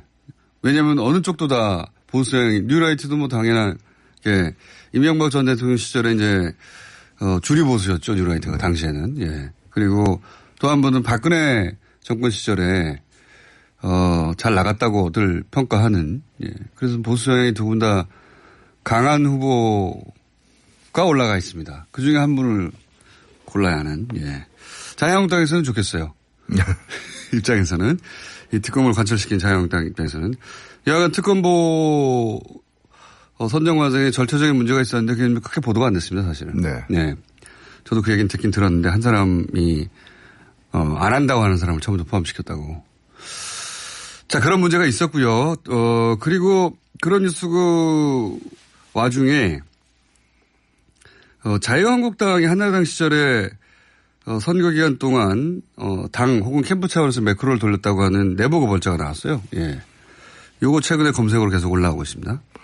사실 이 매크로 그 드루킹 사건의 이제 핵심이 됐던 매크로 프로그램 사용 문제는 애초부터 이 새누리당, 자유한국당 쪽에서 그걸 써왔다라는 의혹 때문에 시작된 거예요. 그게 국정원에서는 사용한 것이 확인이 됐었고요. 네. 네. 그렇죠. 그래서 이제 그런 의혹 때문에 이 문제가 이제 고발도 되고 그다음에 그 보도에 따르면은 드루킹조차도 이런 그 자유한국당이 쓰고 있으니까 이쪽도 써야 되는 거 아니냐 대응 차원에서 방어 차원에서 뭐 그렇게 처음에 시작됐다고 진술을 하고 있기 때문에 이 부분은 조사가 이건 공소시효도 남아 있어요. 공직선거법 공소시효는 끝났지만 업무방해 이건 이제 업무방해거든요. 업무방해에 속하는 건데 이제 업무방해에 대한 공소시효는 7년이기 때문에 시효가 남아 있는 부분이 있습니다. 네이버가 사실 고발해야 될 사항이고 만약에 이 내용이 보도대로라면 고발돼야 하는 상황이고 또 거꾸로 네이버가 그러면은 그 내용을 알고 있었는가, 알고도 방치했는가, 이것도 수사 대상이 될 수 있죠. 그렇죠. 근데 과연 그 보수 성향이 강하다고 한 특검보들 중에 한 사람 누가 되든 간에 보수 진영에서 사용됐다고 의혹을 받는 이 사안에서 또 조사를 하게 될지 의문입니다. 이게 박범계 의원은 드루킹 특검이 요 한나라당 시절의 매크로 프로그램 사용 여부도 조사할 수 있다는 식으로 얘기했는데 그게 범죄 들어갑니까, 근데? 이 특검법에 그 수사 대상이 있는데요. 그 중에 한 항목이 수사 중에 인지된 관련 사건이라고 되어 있기 때문에 이거는 매크로를 이용한 건 이때면 뭐 교통신호를 위반해서 이 차는 잡고 다른 차는 안 잡고 이런 수가 없는 거 아니에요. 포괄적으로 그래서 같은 사건이라고 봐야죠. 매크로를 사용한 같은 사건이니까 누가 사용했던 간에 이제 수사 대상이 될 수 있죠. 이건 이제 불똥이 영어로 어떻게 되는 건데 만약에 그렇다면. 그게 수사 대상이 되냐 아니냐 놓고도 한번 공방이 있긴 있을 것 같습니다. 앞으로. 어쨌든, 드루킹 관련해서 자유한국당이 한나라당 시절에도 지방선거부터 그리고 서울시장 선거였던가요? 그 캠프 단위에서도 사용했다고 하는 내부 제보자가 등장해서 보도가 된 사건이 있고요. 지방선거 관련해서는 지금도 이제 지방선거 관련 가장 큰 이슈가 김문수 후보와 안철수 후보가 단일화 하느냐 아직 이틀이 남았기 때문에요, 그죠? 왜냐하면 내일 모레 사전투표가 8일하고 9일이죠. 시작되기 때문에 그 전에만 하면 된다. 그러니까 6월 7일까지 하면 되죠. 그게 내일입니다. 그리고 내일부터는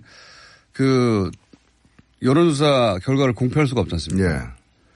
그러니까 내일 만약에 여론조사 방식으로 이 후보를 결정한다 치면 오늘 해야 되거든요. 만 하루를 하려면. 오늘 해가지고 내일 결과가 나오면 그 결과를 알려주고 그 결과를 기준으로 해서 소위 이제 후보가 격돌됐다고 해야 되는데 그것도 애매해지는 거죠. 못하는 거죠. 그렇죠. 현실적으로 보면은 결단을 내리는 게 아니라 조사에 근거해서 단일 후보를 정하는 거라면 오늘 해야죠. 오늘 해야 되는데 그래서 이제 현실적으로 굉장히 오늘 조사해서 내일 그걸 가지고 이제 그러니까 내일 밤 12시라도 단판을 할 수 있는 거죠. 내일 밤 12시라도 발표하면 되는 건데 근데 그게 가능성이 여전히 여의도에서 남아있다고 봅니까? 아까 저희가 2부에서 여론조사 전문가들은 이제 물 건너가는 거 아니냐는 식으로 얘기하던데 여의도는 또 다르게 볼 수도 있지 않습니까? 여의도에서 볼 때는 비행기가 활주로에 있다 하더라도 아직 이제 이륙해야 이륙하는 거죠. 뜨는 거죠. 그래서 가능성이 조금 더 남아있다? 조금 남아있죠. 오늘까지는 남아있습니다. 내일이 되면 물 건너가는 거겠죠. 그렇죠. 내일이 되면 그냥 한 사람이 그야말로 사퇴하는 것밖에 없었습니까? 그냥. 사실 오늘까지 왔기 때문에 가능성이 많이 희박해졌지만 완전히 문이 닫힌 건 아니라고 볼 수 있습니다. 정치는 지난번에 손학규 전 대표가 출마하는 것도 출마한다고 아침까지 얘기하다가 2시간 후에 뒤집은 것처럼 정치는 본인의 결단만 있으면 10분 만에도 결정할 수 있으니까요. 그렇죠. 그래서 내일 밤 12시까지는 살아있다. 이렇게 봐야 될 것 같고요. 가능성은 상당히 낮아졌다. 내일 왜 이제 사전선거가 시작될 때 이유를 못하냐면 이미 그때는 투표가 시작되니까 그때는 용지에 따라서 김문수 혹은 안철수 후보를 이미 찍은 사람들이 존재하게 되고 사표가 되니까. 이 용지 인쇄 방법이 달라가지고 사전투표는 직전에 출력을 합니다. 그렇죠. 근데 이제 6월 13일 거는 이미 인쇄되어 있습니다. 그러니까 만약에 단일화가 되면은 그 6월 7일, 8일 6월 8일, 9일 사전투표할 때는 단일화된 후보만 명기가 되는데 그렇죠. 이제 오늘 내일 사이에 단일화하게 될 경우에는 6월 13일 날 하는 투표 용지에는 네. 이미 인쇄가 돼 있기 때문에 둘 다 들어가게 되는 거죠. 그렇구나. 그런 문제가 좀 예. 있긴 있습니다. 그러면은 이제 단일화 한 줄 모르는 사람도 있을 수 있거든요. 예, 그런 사람들 있을 수 있죠. 예전 같으면 상상할 수 없는 일인데 최근에는 지방선거에 대한 관심도가 워낙 낮아가지고. 그래서 개표 장소 예. 앞에다가 이제 현수막을 걸게 됐어요. 누구누구 단일화했다. 누구는 사퇴했다. 이런 게 걸게 돼 있는데 또 상대방 운동원들이 또 그 앞에 가서 현수막을 또 가리는 또 그런 퍼포먼스를 보통 하는 거죠. 과거의 단일화, 막판 단일화 보면 꼭 그래서 이탈표나 무효표가 왕창 나옵니다. 예. 예. 꽤 나오죠. 그 경험을 한 사람이 있죠. 예, 옆에 계신 분도 그런 경험을 하셨고. 그래서 이제 단일화 경험들을 비추어 보자면, 오늘까지 하지 않으면 그 효과는 반감될 것이다. 예. 네. 그렇게 근데 뭐 사실은 지금 여론조사나 이런 걸 재반 상황을 보면은 단일화 해도 지는 건 뭐 마찬가지죠. 여론조사는 그런데 이제 반짝 효과가 있으니까요. 근데 그 반짝 효과도 어떤 의미에서는 그 반짝 효과를 크게 기다릴 수 없다고 보는 게 저는 김문수 후보, 안철수 후보, 양 후보 진영에서는 안타까운 일인데 그 두 후보가 출마를 서울시장 후보로 나선지 모르는 사람도 아직도 많이 있습니다. 그만큼 관심도가 떨어져 있거든요. 네. 그렇기 때문에 단일화 됐을 때도 막 관심도가 쭉 올라가다가 누가 될까 조마조마하다가 됐어야 효과가 커지는데 일단은 뭐 겉으로 보면은 뉴스를 차지하고 있는 어떤 그 비중도 그렇고 후보들보다는 뭐 트럼프, 김정은, 문재인 대통령이 더 많이 이제 출연하는 거죠. 눈에 띄는데 그렇다고 해서 사람들이 지방선거에 관심이 없는 건 아니에요. 이미 작정을 하고 있어요. 이번 선거는 어떤 선거다. 이번 선거는 국정농단에 대한 첫 지방선거 차원에서는 첫 심판선거다라는 국정농단 세력들을 심판하자라는 생각들이 워낙 강하게 깔려있기 때문에 그런 것들이 표심에 반영되고 있다고 저는 봅니다. 여전히 촛불이 끝나지 않은 상태의 선거라고 보시는 거죠? 얼마나 좀. 그렇죠. 예. 그게 이제 그 민주당하고 정의당의 해석인 것 같습니다, 현재. 네. 예. 여론조사를 분석하는 해석인 것 같고. 보수야당에서는 그게 아니라 지금 뭐 경제 실정이라든가 실정이 많은데 왜 사람들이 거기에 주목하지 않느냐. 다 북미 정상회담에 관심이 가 있느냐라고 해서 이제 굉장히 안타까워하죠. 예. 근데 어떡합니까 또 그게 워낙 큰 세계적인 뉴스인데. 그래서, 과거에 선거 때만 되면 있던 북풍이, 예.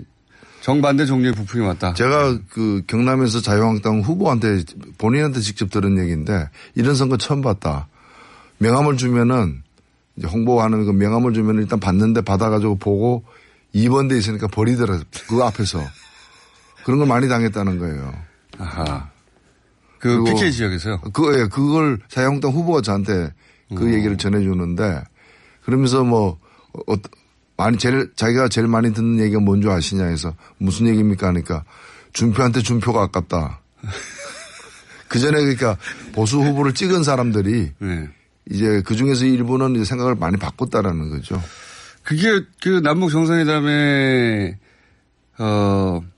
결과를 보고 보수야당에서 사실은 그건 그 진보 보수들은 다 환영했어야 하는데 그때 굉장히 인상이 강하게 남았어요. 그때 그 남북 정상회담에 대해서 부정적인 논평을 하는 것이 왜냐하면 본인들이 직접 다 그 라이브로 봤거든요. 라이브로 봐서 본인들의 판단이 이미 생겼는데 언론을 통해서 이제 한번 필터링이 된 게 아니라 직접 라이브로 다 봤기 때문에 직접 정보를 받았는데 거기다 대놓고 그 부정적인 논평을 하면 내가 본 게 잘못됐다고 말하는 거잖아요. 예.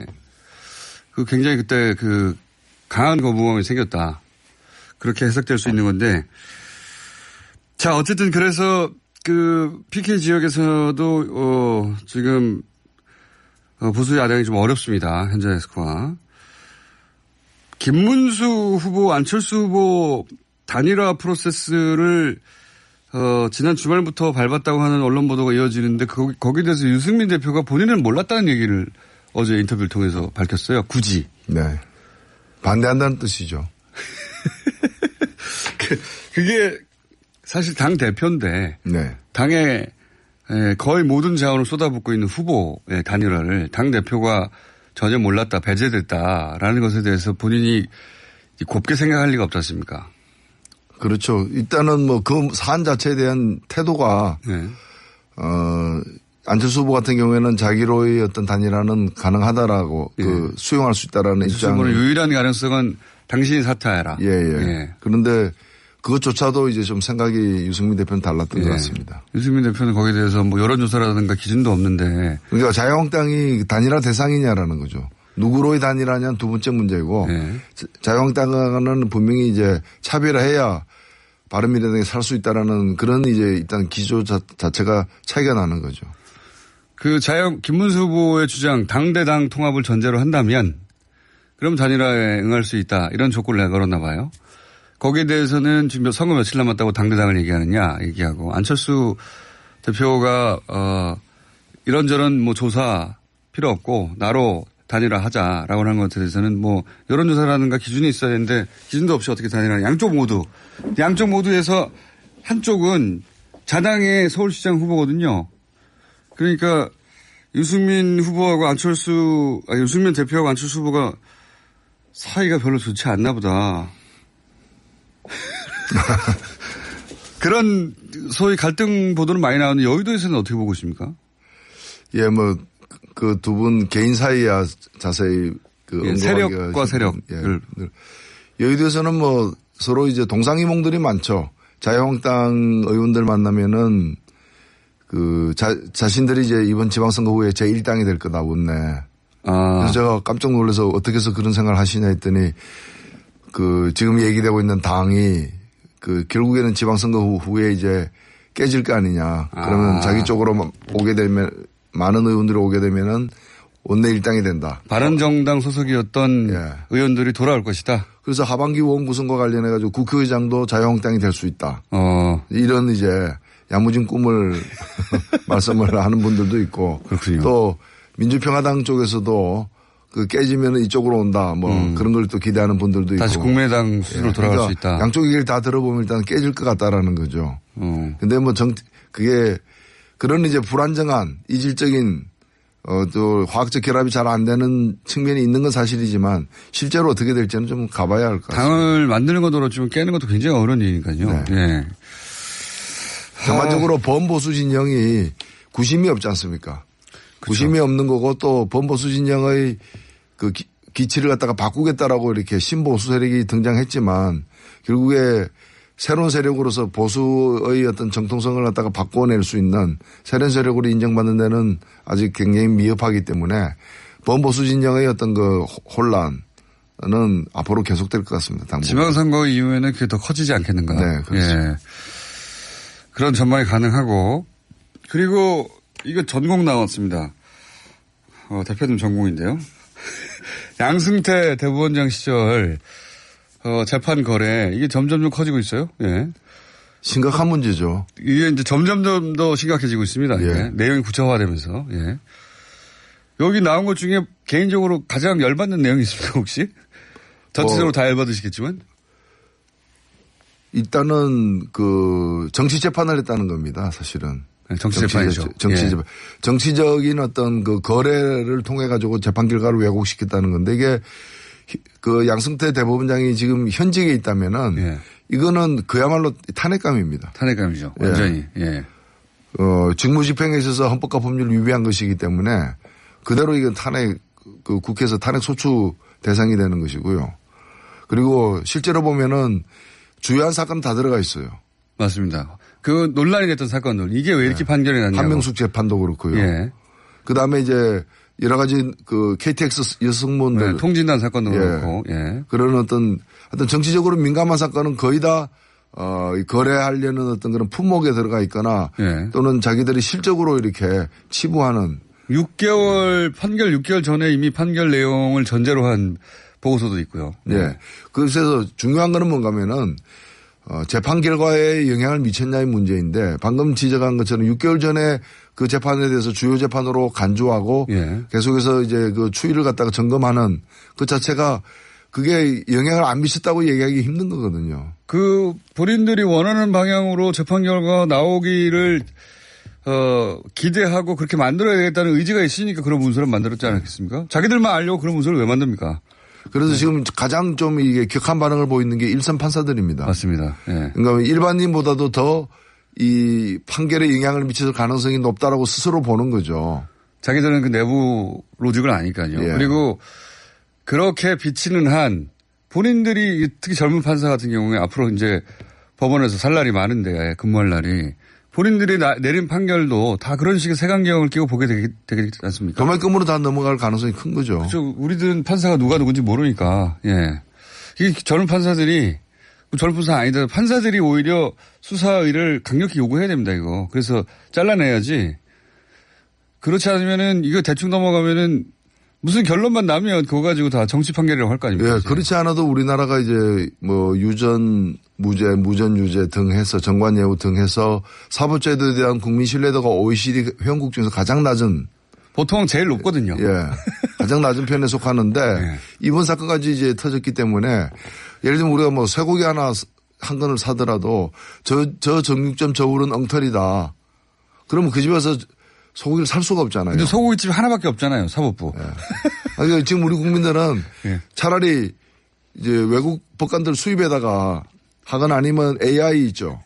AI. 인공지능. 인공지능 그 법관에게 하는 게 더 좀 균형 있는 예. 공정한 재판 결과가 나오지 않을까 이렇게 생각할 수도 있는 거죠.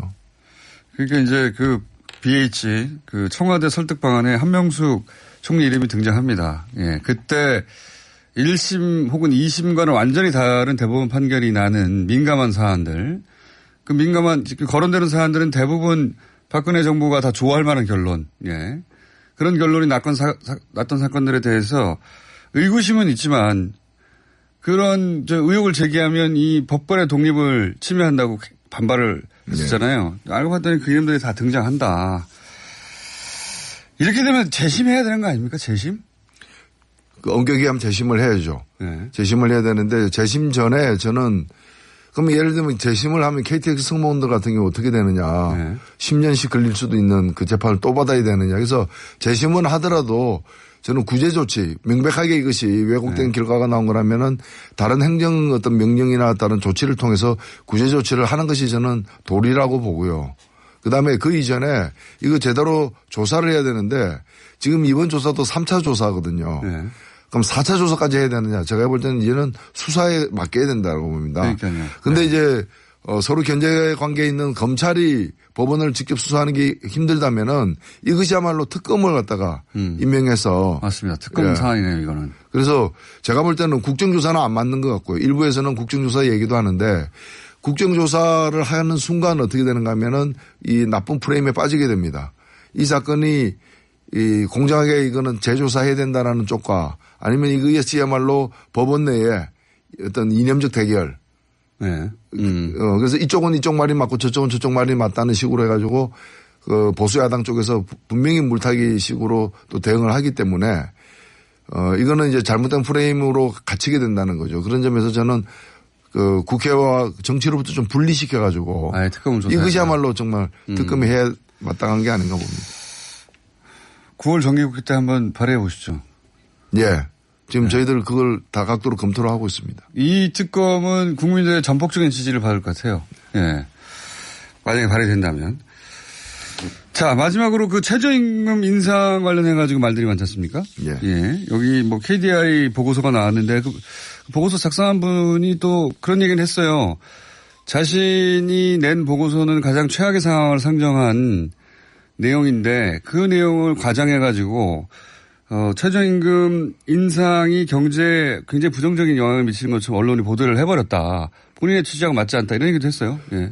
이분이 이제 두 가지 얘기를 한 셈인데 하나는 뭔가 하면은 올해 어떻게 될 것이냐. 올해는 영향이 없다. 근데 그건 정부의 여러 조치 때문에 영향이 적을 것이다. 미미하다라고 주장했는데 그 주장을 싹 빼고 그다음에 이제 올해 이후에 굉장히 이제 뭐 14만 명, 15만 명까지 이렇게 실직자가 발생할 문제. 예. 그걸 이제 키워가지고 일부 언론에서 보도를 한 거예요. 그것도 전제. 근데 그 부분조차도 그 추선하는 모델이 예. 다른 나라 사례를 기계적으로 갖고 왔기 때문에. 헝가리 모델이라고 하더라고요. 예. 20년 헝가리나 전에. 미국이나. 예. 그래서 그거는 한국에서도 꼭 그렇게 돼야 된다는 보장이 없는 없기 때문에 예. 좀 상당히 좀 섣부른 접근을 한 게 아닌가.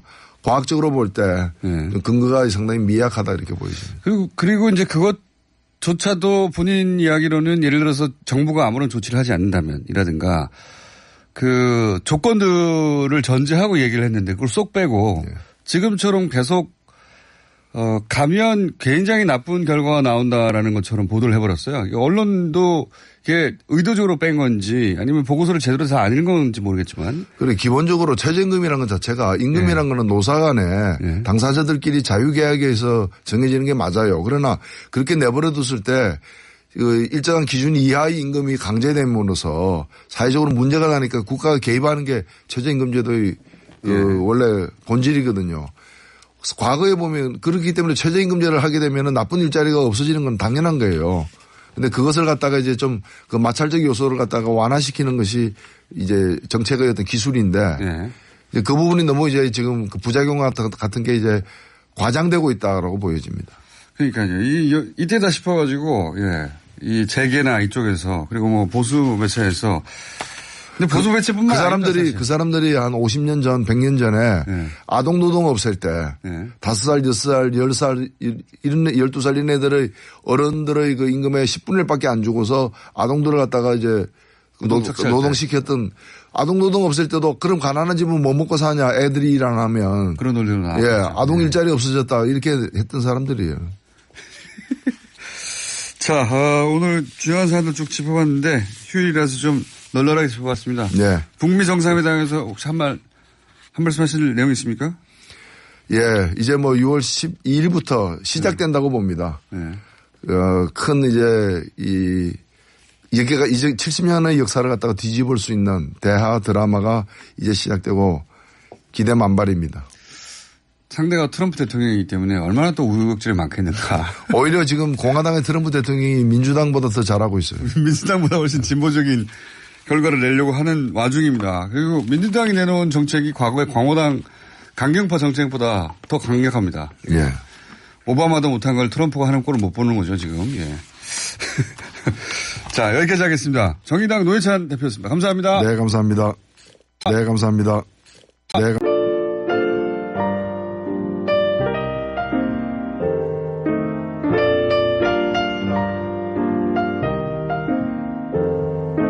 불친절한 AS. 덩치 매치에 대해서 이제는 점점 빠져듭니다. 마성의 아재 개그. 예. 그런 문자들이 많이 왔고요. 그리고 휴일도 많이 듣습니다라는 문자 오늘도 많이 왔으나 역시 휴일은 덜 듣습니다. 맞는데 자꾸 왜 아니라고 하십니까? 네. 유튜브 저희가 실시간 라이브를 하고 있다는데 거기 접속 트래픽이 평일 15% 적다. 적잖아요. 예. 적습니다. 그리고 정치 구단주 예, 박 전 대표님 샹그릴라 아니라고 한 거 적중했다. 그러니까요. 예, 저희 두 양대 한 번도 문제 전문가가 예, 다른 모든 언론과 다른 전망을 할 때 어김없이 맞아떨어진다. 다시 한번 입증했습니다. 여기까지 하겠습니다.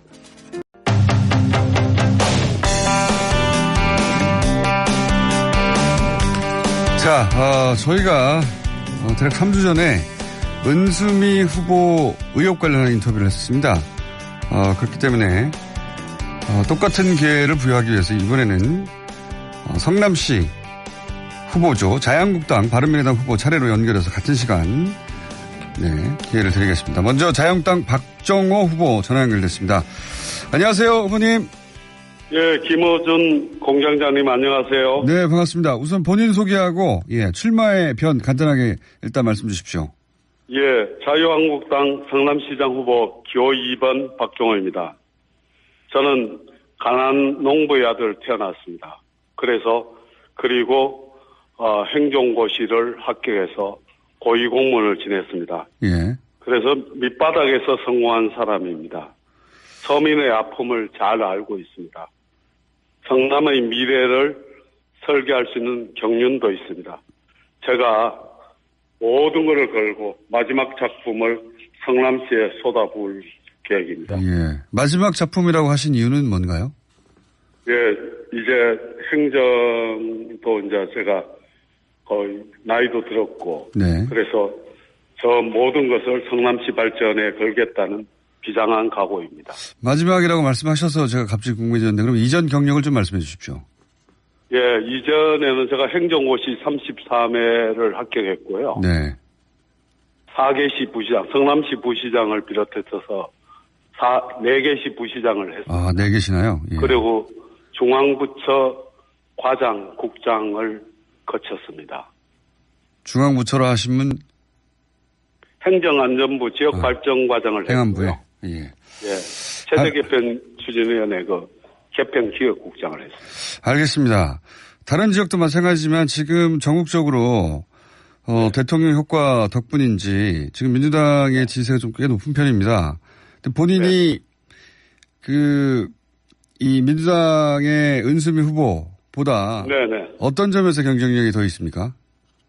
예, 은수미 후보 능력 있고 말 잘하고 여러 가지 많은 것을 갖추었습니다. 그러나 가장 중요한 부분, 예. 진정성이랄까 애정, 도덕성 이런 부분이 기본적인 부분이 갖춰져 있지 않습니다. 어떤 의미에서 그렇습니까? 화려한 밥상에 네네. 된장이 빠진 그런 부분 같습니다. 진정성과 도덕성은 어떤 의미에서 부족하다고 보시는지? 예, 저는 성남은 게임 업체들이 많이 판교 테크노밸리에 입주해 있는데 네. 그 불법 도박 사이트를 운영하는 사람에게 예. 뭐 제공받았다는 이런 의혹, 의혹. 이런 예. 부분은 예. 그리고 제가 그 언론 보도에 보니까 조직 폭력배들하고 네. 사진을 찍은 것을 봤습니다. 이 시장은 주변 관리를 잘해야 됩니다. 잘해도 여러 가지 의혹이 나오고 구설을 타고 그런데 그렇게 가볍게 처신하는 사람이 어떻게 100만 시장이 될 수 있느냐. 저는 그렇게 생각합니다. 예, 물론 원수비 후보는 관련 의혹을 부인하고 있습니다만 그 의혹이 완전히 해명되지 않았다고 보시는 거죠, 지금? 해명을 한 것도 없지 않습니까? 뭐 본인 주장으로는 아니라고 하긴 합니다만, 예. 예. 그거는 그건 아직 해명이 잘 알고 있겠죠. 예, 제대로 해명되지 않았다고 보시는 것이고 의혹 여전히 있다고 보시는 건데, 자 그러면 본인만의 저희가 그때도 시간이 7, 8분이어서 그 정도 시간밖에 못 드리는데 본인만의 대표 공약 좀 소개해 주십시오. 예, 저는 지금 성남 경제가 많이 어렵다고 생각합니다. 예. 그래서 경제 활성화를 최우선 정책으로 추진하겠습니다. 소상공인, 청년, 기업하시는 분 예. 이런 부분을 전폭적으로 지원해서 기업하기 좋고 사업하기 좋고 청년이 희망을 가질 수 있는 그런 환경을 조성하겠습니다. 그리고 기존 시가지 재개발 문제 제가 사실은 행안부 도 부시장을 거치면서 지역개발에 준 전문가적인 소양이 있습니다. 그래서 재개발을 제대로 추진하고 분당은 재건축 시기가 도래하고 있습니다. 그래서 철저하게 준비해서 분당 재건축을 잘해서 분당을 아름다운 도시로 만들겠습니다. 그리고 100세 시대 노인 문제 굉장히 중요합니다. 새로운 모델 정립을 해야 됩니다.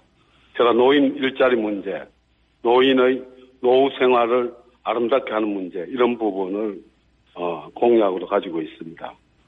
그리고 교통 문제는 자칫하면 시장이 관심을 안 가질 부분인데 버스 준공영제, 전용차로제, 신호등 연동제 이런 걸 통해서 성남의 교통 문제를 확실하게 해결할 수 있습니다.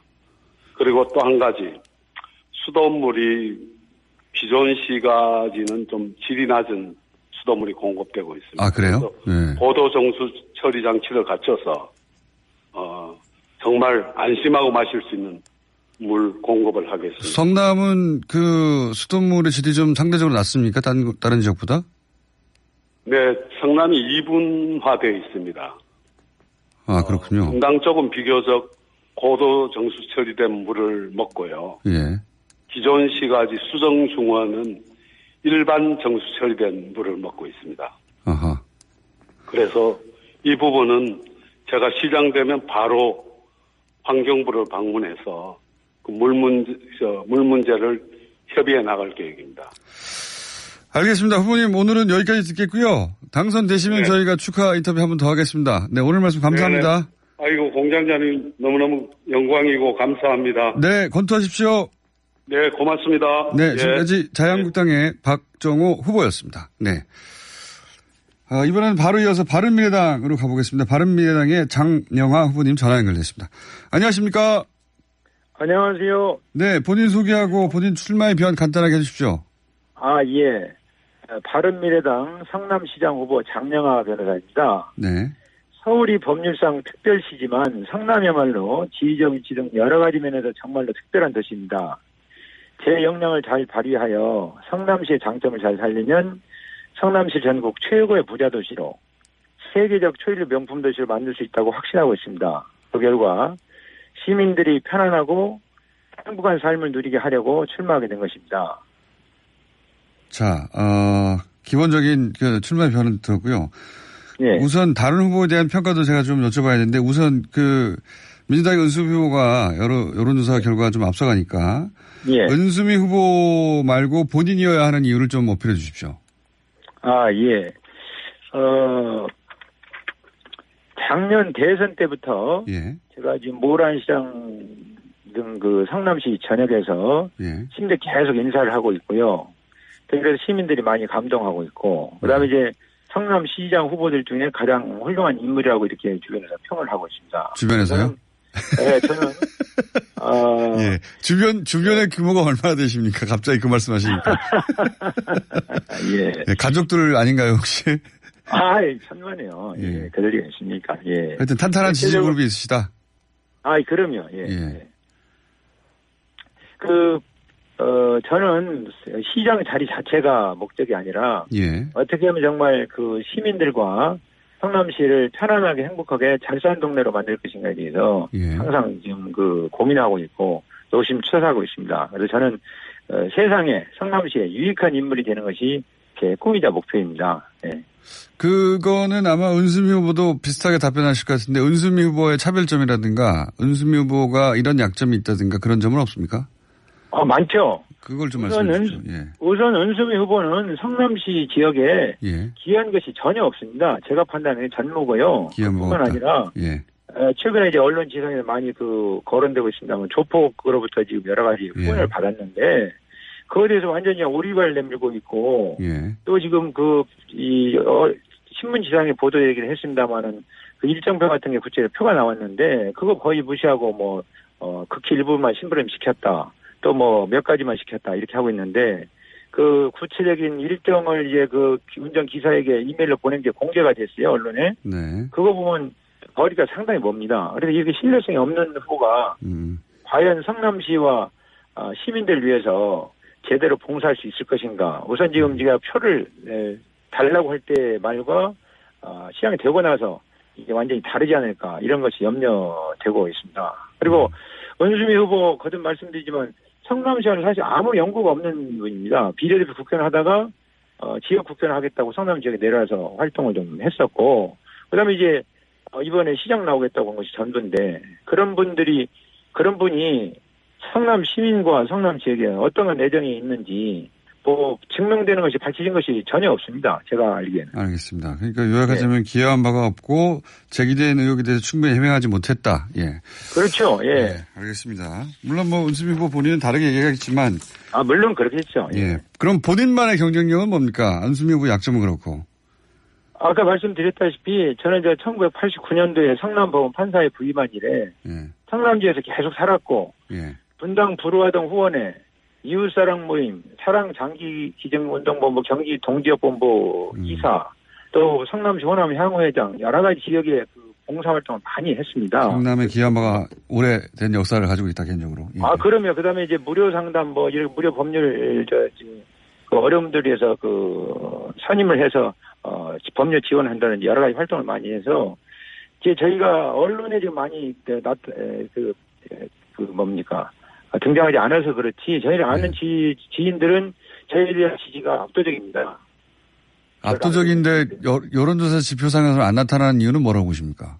그러니까 100만 인구나 되기 때문에 100만 인구한테 다 알려지려면 언론에 많이 등장을 해야 되는데 예. 언론에 많이 등장하지 않다 보니까 이제 그러니까 지금 우리나라 그 정치인들이 언론에 많이 등장하는 분들은 많이 뜨고 언론에 등장하지 않는 분들은 많이 뜨기 어려운 구조입니다. 특히 이게 큰 그 지역의 선거일수록. 그러니까 주변에 아는 분들은 다 압도적으로 지지하는데.